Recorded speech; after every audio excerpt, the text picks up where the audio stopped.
Le message que j'aimerais vous adresser aujourd'hui, c'est un message prophétique pour Pâques 2023.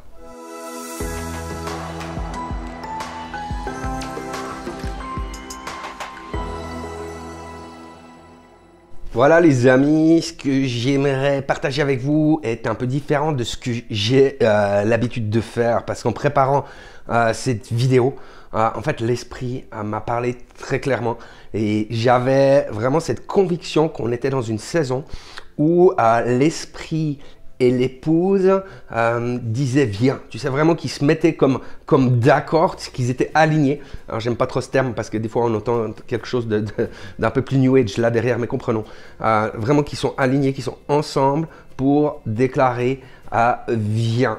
Je crois qu'il y a un appel spécial du ciel, vraiment une convocation du ciel pour cette fête de Pâques 2023. Vous savez que en fait les fêtes de Pessah ont commencé le mercredi 5 avril et se termineront le 13 avril. Et au milieu de cela, en fait, il y a Pâques, notre Pâques chrétienne, où on célèbre finalement la résurrection de Jésus-Christ. Et ça venait comme vraiment mettre le focal, le centre de la Pâques, de la Pessah, le centre avec cette résurrection de Jésus. Le message que j'aimerais vous adresser aujourd'hui, c'est un message prophétique pour Pâques 2023. Alors je vais tenter en fait d'être, comment on pourrait dire ça, d'être quand même un peu construit. J'ai préparé quand même les choses, etc. Mais j'aimerais vraiment pouvoir vous expliquer ce que j'ai reçu, ce que j'ai saisi de cette période. Je pense que c'est très très important. En même temps, vous savez, la réalité c'est qu'on voit que partout sur la planète, en fait, aujourd'hui, il y a comme des bouillonnements de réveil qui se passent. Peut-être que vous l'avez entendu dire ou voilà des témoignages de ci et de là qui viennent et qu'on voit que l'Éternel est en train de réveiller comme des feux un peu partout autour de la planète. En même temps, la réalité c'est que le diable se déchaîne. On est dans un temps où vraiment les ténèbres recouvrent la surface de la terre. Et vous savez, c'est pas sans rappeler ce qui s'est passé au temps de la création. On peut lire dans Genèse 1, verset 1 à 2. Au commencement, Dieu créa les cieux et la terre. La terre était informe et vide. Il y avait des ténèbres à la surface de l'abîme. Et l'Esprit de Dieu se mouvait au-dessus des eaux. En fait, l'Esprit de Dieu était comme positionné, tu sais, dans l'attente de la parole de Dieu pour amener la création au travers de la parole, au travers de donc Jésus qui est la parole. Et à ce moment-là, au verset 3, il nous a dit, Dieu dit que la lumière soit et la lumière fut. L'Esprit a été mis en action. Et le dimanche de Pentecôte, en fait, il s'est passé quelque chose que l'on pourrait qualifier de semblable. Alors bien sûr, la chambre haute n'était pas informe et vide, mais le cœur de celles et ceux qui étaient réunis là, dans l'attente en fait de cette promesse de Jésus, ils étaient là, préparés, leur cœur était comme, en tout cas vide, libéré de recevoir ce que Dieu voulait leur donner, c'est-à-dire l'Esprit Saint. Et puis, dans Acte 2, verset 2, nous pouvons lire tout à coup, il vint du ciel un bruit comme celui d'un vent impétueux et il remplit toute la maison où ils étaient assis. En fait, comme si ce bruit, en fait, venait de la voix de Dieu. Vous savez, comme si le souffle de Dieu qui passe au travers des cordes vocales, lorsque Dieu déclare à l'esprit, vas-y, tu sais, ça crée ce bruit qui ressemble à un vent violent. Et à ce moment-là, la Bible nous dit que l'esprit fut déversé sur toutes les personnes présentes dans ce lieu sous la forme de flammes de feu.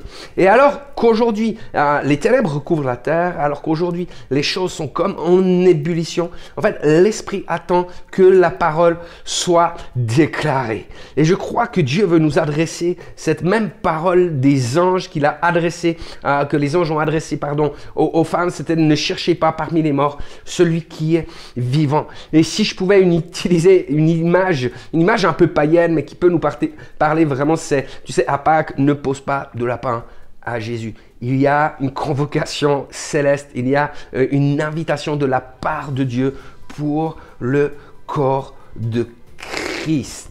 Vous savez, moi ce que je trouve juste extraordinaire, c'est que les disciples en fait, au jour de la Pentecôte, ils sont là, ils sont prêts. En fait, depuis le jour de l'ascension, les disciples sont tous les jours ensemble, ils sont réunis, ils prient, ils cherchent la face de Dieu, ils cherchent vraiment à pouvoir recevoir le Saint-Esprit, ils adorent le Seigneur, ils louent son nom comme ils savaient le faire en fait, hein, mais ils faisaient ça, ils étaient disposés à pouvoir recevoir ce que Dieu voulait nous donner, leur donner. Et j'aimerais nous encourager parce que, vous savez, les chrétiens en Occident, je ne sais pas comment c'est ailleurs, mais en tout cas en Occident, les chrétiens sont plutôt individualistes. Tu sais, le dimanche de Pâques, c'est l'occasion de vivre plein de choses en famille, c'est l'occasion peut-être de prendre des vacances, de vivre différentes choses et Dieu soit béni pour tout cela. Vraiment, c'est bon, j'aime le chocolat, je suis suisse, donc échangez-vous du chocolat, faites-vous plaisir en famille, etc. Mais je crois qu'il y a un appel de Dieu aussi à remettre le focus sur ce qui est important. C'est-à-dire que moi, je crois qu'il y a un temps où le corps est appelé à célébrer Christ ensemble, et le reste, à quelque part, on peut décaler. On peut vivre ça le samedi, on peut faire des repas de famille le samedi ou à d'autres moments, le dimanche après la célébration. Mais parce qu'il est temps que la terre, en fait, que le ciel et la terre s'unissent pour proclamer que Jésus-Christ est réellement ressuscité. Et s'il est réellement ressuscité, qu'est-ce que ça veut dire? Ça veut dire qu'il est ressuscité dans son corps. Alors on le voit dans la parole de Dieu, son corps physique, il n'est pas tout à fait soumis aux mêmes règles terrestres que le nôtre. Il y a des moments où il disparaît, il apparaît, où il passe comme au travers des murs, etc. Mais en même temps, soyons clairs, Jésus n'était pas un spectre. Tu sais, on lui a dit, mais il a dit, touche-moi. Tu sais, touche-moi à Thomas, tu verras. Donc Jésus n'était pas un spectre, c'était pas quelqu'un qui était ressuscité, qui vivait dans leur cœur parce qu'il l'aimait très fort. Non, Jésus est réellement ressuscité. Et tous ceux qui prêchent un évangile contraire à l'évangile de la résurrection physique de Jésus dans son corps, dans un corps renouvelé, mais dans son corps, prêchent un évangile de démons et ne les écoutons pas, laissons-les à leurs mensonges, mais nous voulons proclamer cette réalité-là. Et l'Église, en fait, et c'est là mon point, c'est que l'Église est une proclamation spirituelle de la résurrection de Jésus-Christ. Parce qu'à nous qui sommes nés de nouveau, en fait, il nous a ajouté au corps de Christ. Nous sommes le corps de Christ sur la terre. Physiquement, Christ est avec son corps au ciel. Hein, il était élevé physiquement devant les disciples. Et il règne. Maintenant, il est assis à la droite de Dieu.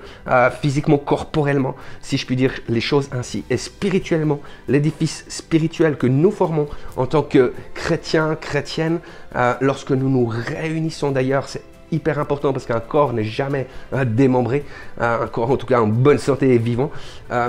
Lorsque voilà, ce corps de Christ que nous représentons est une manifestation spirituelle et surnaturelle de la résurrection physique de Jésus-Christ. Et je crois que ce n'est pas pour rien que l'auteur de l'Épître aux Hébreux va écrire « N'abandonnons pas notre assemblée comme c'est la coutume de quelques-uns, mais exhortons-nous réciproquement et cela d'autant plus que le jour approche. » On peut comprendre l'idée de dire ok, il ne faut pas qu'on abandonne notre assemblée, mais d'autant plus, il y a une urgence qu'elle a, d'autant plus que le jour approche. Il y a quelque chose de terriblement important et même si on ne saisit peut-être pas toujours tous les tenants et les aboutissants, on doit entendre qu'il y a une urgence de la situation parce que le jour du Seigneur s'approche. Vraiment, les douleurs de l'enfantement sont de plus en plus proches et de plus en plus douloureuses. Donc, honorons nos familles, les amis. Honorons nos proches. Aimons ceux que Dieu nous a mis à nos côtés. Aimons prendre du temps, des vacances. Aimons tout cela. Mais ayons les bonnes priorités. Soyons intentionnels de pouvoir entrer dans ce mouvement que Jésus-Christ est en train de lever parce que nous sommes la manifestation spirituelle de la résurrection de Jésus-Christ. Et notre proclamation en ce jour de Pâques, ce jour où tous les chrétiens sur cette terre vont se réunir pour célébrer, pour adorer Christ ressuscité, ce jour où les anges dans les cieux vont célébrer la résurrection de Christ avec nous, est un dimanche très particulier et un dimanche où l'esprit et l'épouse s'unissent pour dire viens. Et c'est tellement important. Alors peut-être bien sûr qu'on verra peut-être pas quelque chose se passer voilà, d'extraordinaire, ce sera peut-être pas le réveil ce jour même, mais quelque chose est en train d'être actionné, est en train d'être mis en route. Et n'oublions pas que le royaume de Dieu ne vient pas de manière à frapper les regards. Et si on regarde même les textes de la résurrection, on voit que les choses se sont passées presque de manière intime, presque en catimini. Paul écrit, il est apparu d'abord à Céphas, puis aux 12. Ensuite, il est apparu à plus de 500 frères à la fois, dont la plupart sont encore vivants et dont quelques-uns sont morts. Ensuite, il est apparu à Jacques, puis à tous les apôtres. Après eux tous, il m'est apparu à moi aussi. Ça commence tout doucement. Et pourtant, c'est la résurrection de Jésus-Christ est l'événement le plus puissant que la terre ait porté. C'est à ce moment-là que l'enfer a été dépouillé. C'est à ce moment-là que le péché et la mort ont été vaincus. C'est à ce moment-là que nous avons reçu ce qui est le plus précieux, la réconciliation avec Dieu et la promesse de la vie éternelle. L'Esprit nous appelle, les amis. L'Esprit nous appelle. Et vous savez, la Bible va dire qu'un culte raisonnable, finalement, c'est pouvoir vivre à 100% pour Dieu. De pouvoir manifester notre reconnaissance en vivant à 100% pour Jésus, en exprimant notre gratitude envers lui. Vous savez, il a reçu des coups. Il a reçu, on lui a planté une épine sur la tête. On l'a craché, on l'a humilié. Tout ça pour nous, pour notre salut.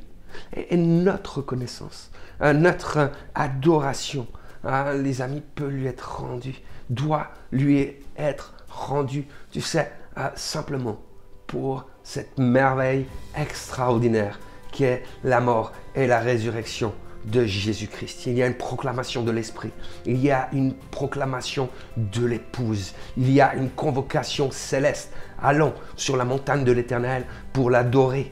Allons à la maison de l'Éternel avec des cris de joie et de la reconnaissance. J'aimerais vous souhaiter de magnifiques fêtes de Pâques, que la grâce et la gloire de Dieu soient libérées sur vous, sur vos maisons et sur les églises là où vous êtes.